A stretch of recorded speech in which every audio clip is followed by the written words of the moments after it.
This is a tutorial on how to use the Cura software for 3D printing. When you open up Cura, you will be looking at this screen.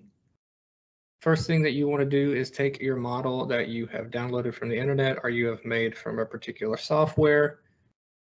You're going to go up here to the upper left-hand corner and click on Open File.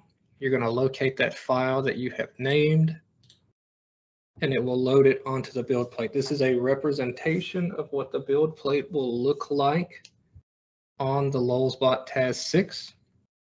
There are a few things that you can do before you start your print. Clicking on the model will give you options on the left-hand side. Once I click on it, I can move it within the build plate. There's two ways that I can do that. I can incrementally change the number on the left-hand side. Say I move it 10 millimeters in the x-axis, or I can take and drag the arrows that are on the screen. Note that the z-axis will not allow you to do that because that means your model will be floating up in the air. It will always attach it to the build plate. The second thing is scaling. So maybe you've made your model and you put it onto the build plate and you realize it's either too big or too small. You can scale this. It is default to uniform scaling. So what you do in terms of changing one axis, it will affect everything else. So if I do 125%, so I'm going to make it larger, it will do 125% for every axis. You can uncheck uniform scaling and just change the one axis. So let's say the z-axis, it's not thick enough. I just want to change that. Everything else seems good. I can make that 150. And now I've made it just a little bit higher and thicker. I can change it specifically by its sizing, or I can do its percentages.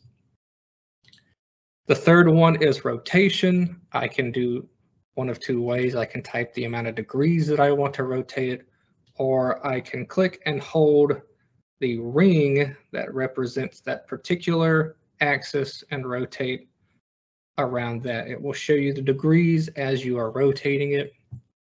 The fourth thing is mirror.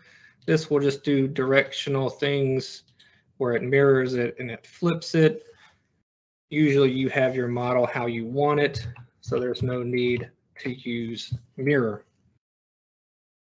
We'll skip over these other options because there are blocking supports, which supports are actually important.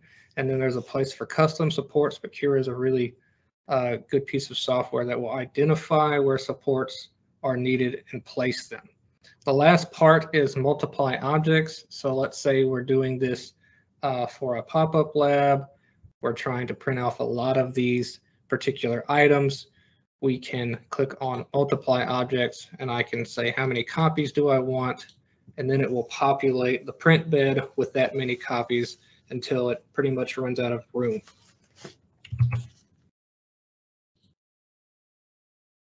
So on the right hand side, we have a few items that need to be taken care of before we go to print.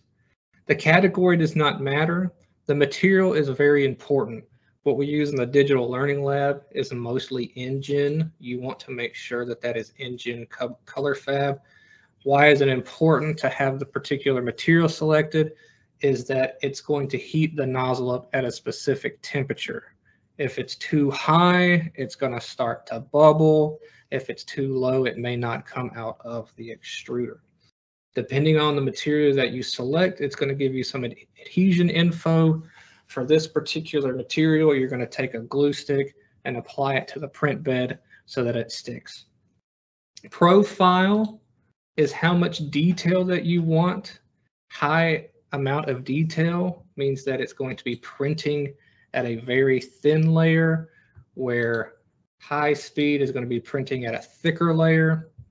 That's going to change the amount of time that this print takes. As you can see on the bottom right, this is going to be estimated at 18 minutes for high speed. But if I go to high detail, this particular print is going to take 34 minutes, almost double the amount of time, but will probably look a lot better. If you're prototyping and you don't know if this is going to be your final product, high speed is really good. If you've went through the prototyping phase and you know this is going to be your final design, high detail would be really good. A few other things, infill. So not every layer, not every model is going to be solid in the middle. To speed up the process, it does infill. So if I look in the center of my model, this is going to be currently filled at 20%. So the middle space of my model is going to have 20% material in it. That speeds up the process. If I went to 100%, the entire model would be solid, completely filled with plastic. So a good rule of thumb is between 20 and 50% to speed up the process. You can enable gradual, where it starts at a low infill percentage, and as it adds layers, it moves up to a higher infill percentage.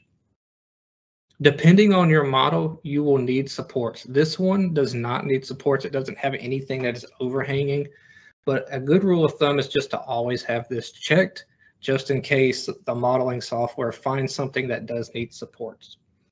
And then build plate adhesion, my recommendation is to put it on skirt. It draws a line of filament around your model before printing, and that makes sure that the filament is coming out appropriately before it moves on to your model. After you have all the settings here correctly, you'll go up in the upper left-hand corner and click monitor. There's a lot of data here that you can monitor as the print is going on. You don't have to click any of these buttons. The only thing that you need to do is go to the lower right-hand corner and then start your print.